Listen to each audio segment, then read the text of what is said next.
Ngayon naman mga anak, pag-usapan natin ang ethical standard in writing the literature review.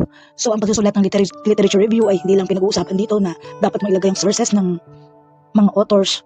Hindi lang ito tungkol sa pagme-mention ng mga ideas na ginawa nila. Ang pagsusulat ng writing ng literature review ay nangangailangan din na dapat ay maging honest ang researcher, maging objective siya sa kanyang mga nababasa, at kailangan din niyang i-consider ang mga ethical principles na na-observe niya habang binabasa ang isang article. So, paano ba natin isasagawa bilang isang researcher ang ethical standard in writing? Kaya una, report the findings in your cited studies objectively. So, hindi tayo maglalagay ng opinion. Iiwasan nating baguhin ang mga nilalaman ng findings at ng mga laman ng mga other researchers' works. Kung nababasa natin yung resulta, pero ay, parang okay study na to, pero nung nakita natin yung numerical result ay hindi pala, dapat hindi natin yung papalitan. Kung ano yung nakasulat sa resulta, kung anong nakalagay na interpretation, yun din ang ilalagay natin sa ating gagawing literature review na ilalagay natin sa ating research study. Pangalawa, iiwasan natin na maglagay ng mga editorial comments or mga idea na gusto lang nating i-encourage yung ating researchers. Gusto lang natin silang i-please yung ating magiging reader, kaya pinapalitan mo yung mga idea na nandoon. Tapos ginagamit mo lang yung pangalan ng authors para lang masabi na itong author na to ay highly valuable, kaya siyang nilagay mo na author. So hindi dapat natin gawin yun, no? Another, para maipakita natin na nakakasunod tayo sa ethics ng mga researchers, kailangan marunong tayong mag-cite ng mga sources. Ito yung ating kaparaanan para ma-recognize at ma-acknowledge natin yung kanilang mga ginawang studies na may kinalaman naman sa iyong topic na pinili mo para sa iyong experiment o para sa iyong research. So pag nilalagay natin yung mga names o yung mga surname, yung mga authors sa mga paragraph na nakukuha natin yung mga informations nila, yung mga resulta nila, ibig sabihin ay nagkakaroon tayo ng intellectual honesty. We are just being honest that the information was not based from our own idea. Hindi tayo ang naghirap doon sa information na yon. Kaya yung information na yon ay tinatawag naman ng mga authors na intellectual property. Kapag ang information, ang resulta na yon ay na-publish sa kanya yon, property niya yon. Pwede yung ipahiram yung information, pwedeng i-disseminate yung idea, i-disseminate yung information, but one thing that you have to do as a researcher again is to cite. Isa-cite mo kanino galing, no? Ilalagay mo yung apelyido ng author doon sa dulo ng paragraph na yung research, o kaya naman ay doon sa bandang unahan ng paragraph nakasama ang taon kung kailan ito pinablish. Okay? Pangapat, refrain. Umiwas tayo sa pagpafabricate ng information or pandadaya, pagpapalit ng mga impormasyon. Huwag nating kakalimutan na maging honest doon sa kanilang mga research work. Pangalawa is avoid natin yung plagiarism. Ano ba yung plagiarism? Ang plagiarism, ito yung mga idea or information na ginagawa ng mga tao pero hindi nila in-attribute doon sa mga totoong may gawa ng research paper. Okay? So may mga iba't ibang level ng plagiarism. No, unang level ay yung pinaka-gravest o pinakamalalang plagiarism. So, ano ba yung tama? Ang tama ay dapat mag-paraphrase tayo at mag-cite.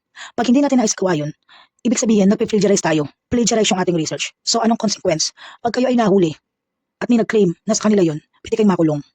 Okay? Kaya bilang researcher, kailangan alam nyo itong mga ethical standard in writing the literature review. So, ano yung plagiarism?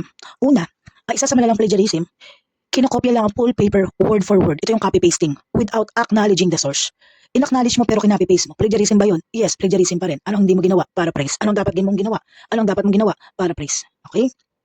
Ano pa yung another na plagiarism? Ito yung level 2. Involves lifting a large portion of research work up to 50% without citing its sources. So, pag nakalimutan natin na i-cite yung sources, nagpe-plagiarize tayo? The answer is yes.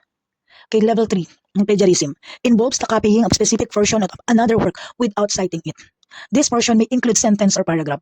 Kinopy-paste mo, tapos hindi mo sinite. Mali pa rin, mali pa rin. Kinopy mo, sinite mo, mali pa rin. Kasi dapat ginawa mo ay nag-paraphrase ka pa din. Number 4, paano nga ba mag-paraphrase? Natural, ang pagpa-paraphrase ay ginagamit mo ang sarili mong pangunawa at gumagamit ka ng ibang salita na hindi mo kinokopya yung information doon sa text na yun. Plus, inilalagay mo ang citation. Okay, next, level 4, involves not only the failure to cite another work used in a certain study, but also the failure to correctly paraphrase the portion of the used work. So, anong problema dito? Hindi mo tamang na ipaparaphrase, nagkakaroon ng ibang meaning, yung original text. So, dapat, pag nagpaparaphrase ka, iniiba mo man ang gamit ng salita, dapat pareho pa rin ang kahulugan. Okay po. Next, level 5. It is the lowest level of plagiarism. According to IEEE, it involves the correctly citing a certain source and copying heavily from it. Hindi tama ang pagsasite at kinopya ang mga impormasyon. So, pag mali pala ang site, mali ang pangalan ng author na nailagay mo, mali pa din yung gawa mo. Nag-plagiarize ka pa rin. So, ano ang dapat? Magkaroon ng tamang pagsasite.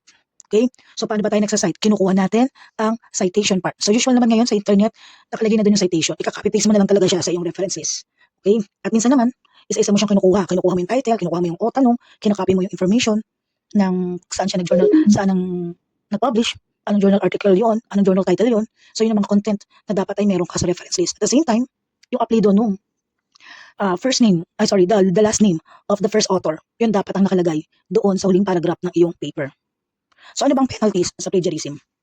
Plagiarism, sanction, pwedeng oral warning, at pwedeng maging suspension. So, however, kapag nakakommit ka ng plagiarism, pwede siyang mag-result into student's expulsion from academic institution. At the same time, pwede rin kayong kasuhan kung sino man yung nagpa-plagiarize at pwede kayong kasuhan nung mismong taong may-ari nung property na yon o yung intellectual property or nung paragraph na yon or nung resulta na yon. Okay? So, paano ba natin maiiwasan ng plagiarism? Una, magkaroon kayo ng track ng print and non-print. Pangalawa, unawaan nyo yung content ng mga sources na binabasa nyo. Kailangan nauunawaan nyo mabuti yung point nung binabasa nyong research. Pangalawa, mag-jot down kayo ng idea sa important details from the sources. So, iiwasan nyo ang word for word na information. So, pwedeng mag-notes kayo either manually or electronically. So, i-keep nyo yung mga notes na to. Pang-apat, iwasan nyo yung copy and paste. Ang sagot dito, mag-paraphrase, mag-summarize. Okay? At pwedeng i-apply yan sa lahat ng part na inyong research. Pang-lima, lagi tayong magsa-cite field-specific knowledge. These are the pieces of information that can only be found within the particular field of the study. Okay? So sa ngayon, paano ba ma-check yung ating research kung nagpa-plagiarize tayo? Sa ngayon, ang mga universities ay gumagamit ng mga plagiarism checker. Mga example nito yung Turnitin.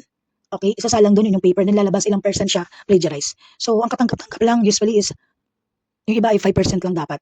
Iba naman 10% lang dapat. Okay, depende yan sa mga universities. So, pag nag-college kayo, malalaman nyo to. Mas mahigpit sila pagdating sa pag-check ng inyong paper kung plagiarize siya. So, kapag nakita na 70% plagiarize yan, 80% plagiarize yan, uulitin yung papel nyo. Anong sasabihin sa inyo? Ay, para-praise mo. Hindi siya tatanggapin, hindi kayo makakagraduate.